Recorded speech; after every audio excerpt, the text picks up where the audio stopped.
Hi, this is Cheryl Johnson. This again is part of a series of assessments and evaluation for deaf and hard of hearing children. This is part 1, birth to 3, and we're going to be talking about module 2 now, which is terminology that we use in the evaluation and assessment process. These terms are from the regulations for IDEA. And just a brief description of how laws come about. Laws are passed by Congress or some state legislative body, and then regulations are developed based on those laws through the appropriate agency. So laws related to special education, once they're passed by Congress, they go to the Department of Education and then the Office of Special Education Programs. One of the nice things about regulations is they come out in draft form, and that allows parents and parent advocates and professionals to provide input to the proposed regulations before they're actually final. So in this process that occurs, it's supposed to occur every 5 years, but actually occurs maybe now every 10 years because of the political nature of our government. But nonetheless, it's a good place for parents to have a voice in how these regulations are developed. So the first definition we're going to address is evaluation. And these are the procedures that are done to just determine eligibility for your child. So they're not necessarily in depth, but they do have some stipulations that go with them that we'll talk about. Another definition is assessment. And I know that evaluation and assessment often get mixed up. And in Part C, they have specific definitions, with assessment now being the more in-depth assessment in a variety of areas that really identify the strengths of your child, the needs, and leading to the services that are going to be part of the IFSP, the Individual Family Service Plan. So let's look at some terminology. This is a little technical. Maybe if some of you have had a stat course, you might remember these definitions, but you might also be familiar with the bell curve. When you were in school, oftentimes assessments were based on scoring that was based on the entire group. So in your class, if you took a test, you would get what we call a normal distribution curve. Some would do very well, some fall in that middle range, and others fall in the lower part of that bell curve. Anything that's in the +2 to -2 part of the bell curve, which is the majority of the curve, is within the normal range. So when we talk about standard deviation, those are the standard deviations, and they're looking at the spread from the mean of the test score. So if we have children who are +1 or +2 standard deviations above the mean, they're within the normal range. If we have scores that are -1 or -2 standard deviations below the mean, they're also in the normal range. So there's a wide range of normal when we look at the entire population of children who might be taking a test. The median, the median is the middle score in the distribution. So if your scores range from 0 to 100, the median score would be 50. Then we have the percentile rank. And this is important because a lot of times the percentile rank is included in the reporting of scores for young children. And they would be a percentile number, such as 84%, that then tells you how many students fall below that point on this bell curve distribution.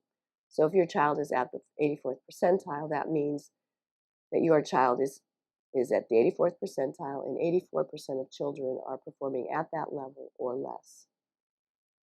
That also means that about 16% of children are performing at a higher level. Some more terms that you may encounter. First is raw score, and this is the actual number of scored items that are correct on a particular test. So if there's 30 items on the test and your student or your child gets 5 right, then the raw score would be 5. In order to compare scores across tests or across groups of children, they're converted to a standard score. Another term that we use is called a confidence interval. And this is a way of estimating the reliability of a test. So in this particular example, if we're looking at 90% confidence, we know that if that student or another student gets the same score on a test, that they're going to fall within that range that we call the confidence interval. at least 90% of the time. So in the example for you on the screen, you see a raw score that shows that that was 139. That was converted to a standard score of 120. We don't know need to know how to convert to standard score. That's all done statistically. The confidence interval is between 116 and 124, meaning that achieving that standard score of 120 on a repeated test would get us within this interval 90% of the time. And for this particular set of scores, that standard score of 120 is at the 91st percentile rank, so quite high. Some more terms that are important. Mean is the average of the scores. So you could have your child taking multiple subtests or taking a test with multiple trials, and you might average their performance across 5 different times of attempting that. Or the mean could be the average of a group of students who are taking a test, and we average out the scores to come up with a mean. So it's the average of the scores, whether it be for one person or for a group. Age equivalent refers to the estimated age that a score typically would correspond to. So if your child chronologically is 3 years, 5 months, they may test out on a particular test depending on their score above their chronological age or below their chronological age.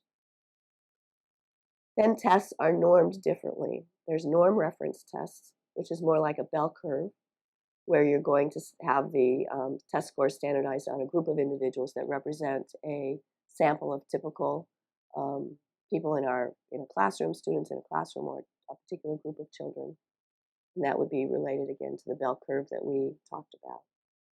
Or there are criterion reference tests, and they look more at a mastery level. So if you're teaching a class and you decide the A range on a test is 90% to 100%, and the B range is 80% to 89%. That's a criterion referenced test, so that you're looking at the mastery level of the student or the child, depending on what that is for that particular test. Here is a sample of the MacArthur-Bates Communication Development Inventory. This is a test that's often used with young children that looks at words and gestures. So the top part of this is talking about the number of words children used, and it's decided through a vocabulary checklist. So in this particular example, the young child was able to identify 15 of the 680 words, and that performance put them under the first percentile. In a slightly advanced part of words and gestures that looks at sentences, here we can see we're looking at the length of a child's 3 longest sentences. So here we have 3 trials. The first time the length was 2 words. The second time the sentence was 3 words. And the third time the sentence was 2 words. So now we're seeing how that mean applies. So we average those 3 scores and come up with a mean of 2.3 words for the average of a child's sentences. And for this particular child, depending on their age, you're going to get a different percentile score. So here we're at the 66th percentile.